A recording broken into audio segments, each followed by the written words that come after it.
Hey guys, in this video, I'll show you how to link Wise account to Cash app. Alright, let's begin. First of all, open the Cash app and make sure to sign into your account. Here, make sure that you have the latest version of the application itself. Now for Wise, make sure that you have the Wise card ready in your hand.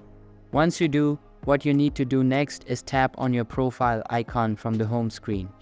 After that, look for the option that says Link Banks. You may need to scroll down a little bit after you tap on it. Look for the option that says Link Credit Card or Link Bank. Once you click on the Link Card option, you should be able to see the next window, which in this case is going to give you some instructions on how to basically link your Wise card with your Cash app account.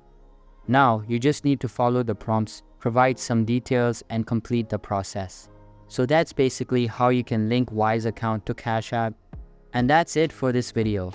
If you find this helpful, consider subscribing and giving this a big thumbs up. Thanks.